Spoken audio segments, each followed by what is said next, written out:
Hey everybody, Mrs. Logus here. This is the review packet for chapter 5. We are going to do numbers 3 through 5 on this page.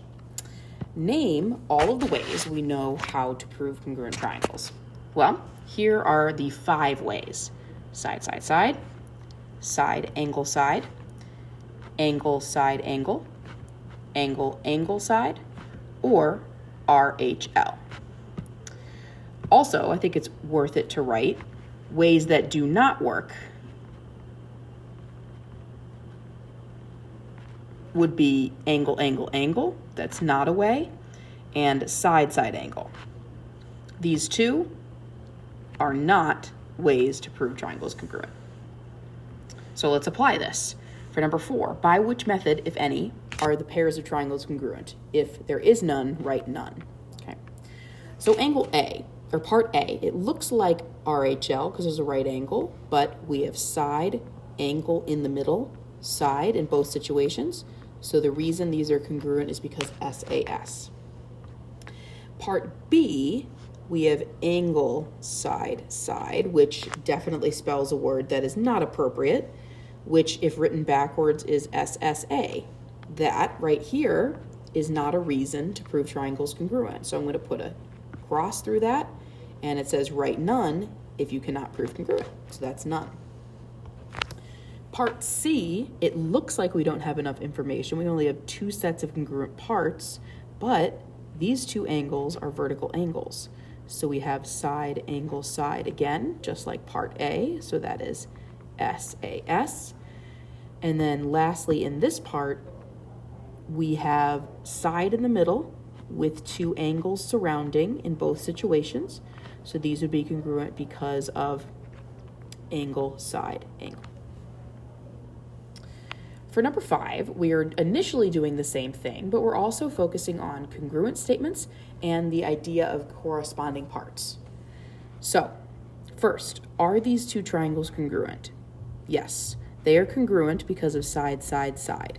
And if things are congruent because of side, side, side, we can write a congruent statement. So we have to be careful about order here.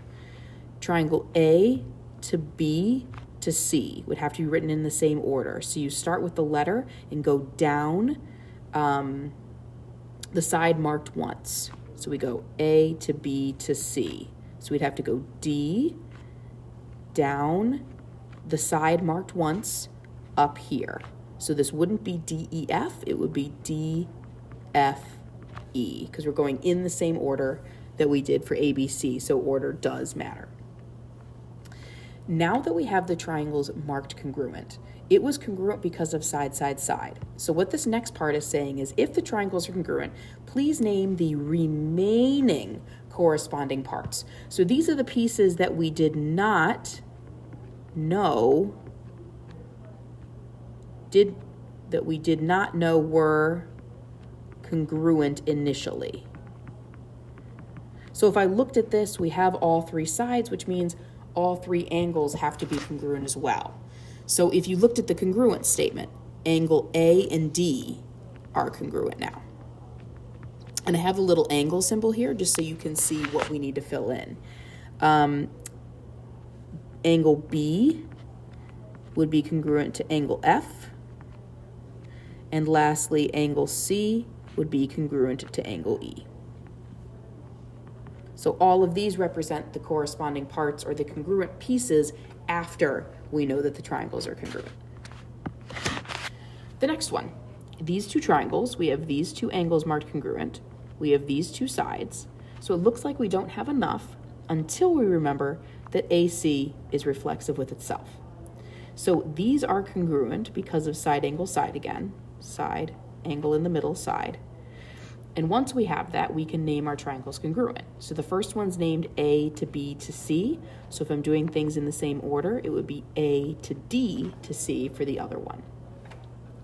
And so what I'd like you to look at here is when you're looking at this triangle, we have 2 pairs of sides congruent and 1 pair of angles congruent.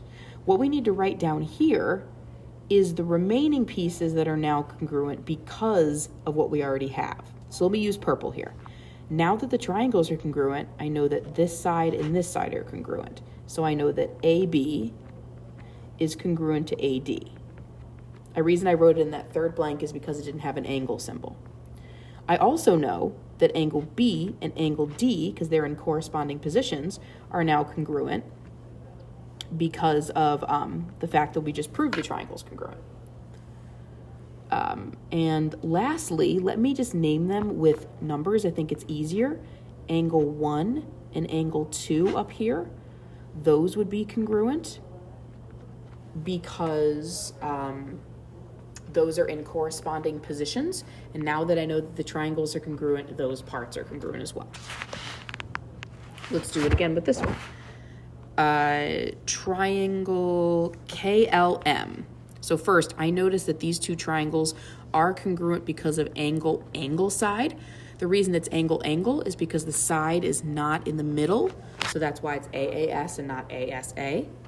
If I'm focused on order, K to L to M, you're starting at the angle marked once and going up the side that's marked once. So I start with the angle.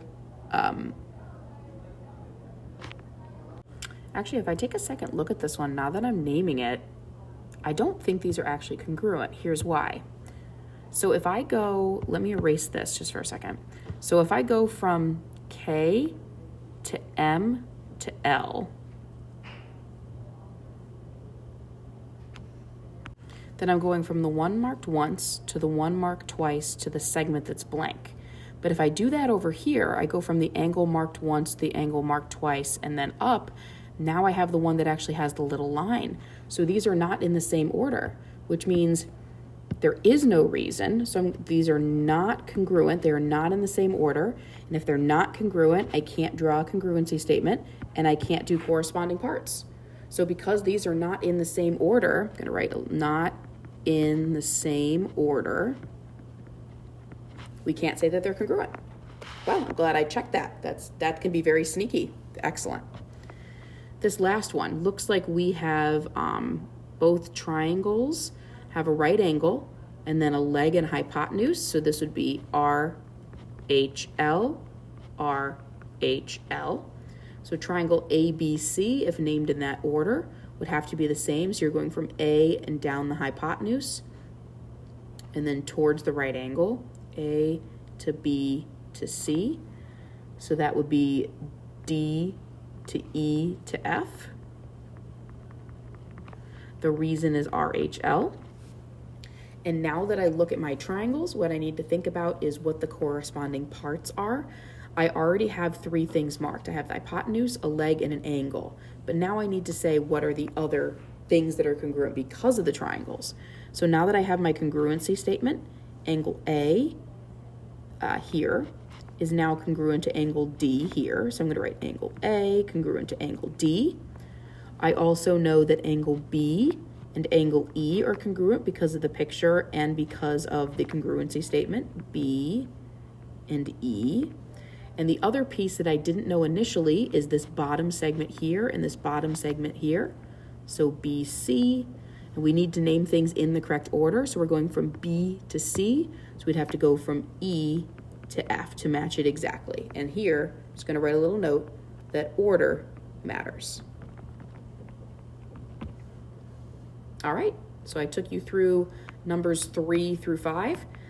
Definitely redo these if you need to, and just be careful about this one. The order didn't match, which is why the two triangles were not congruent. Thank you.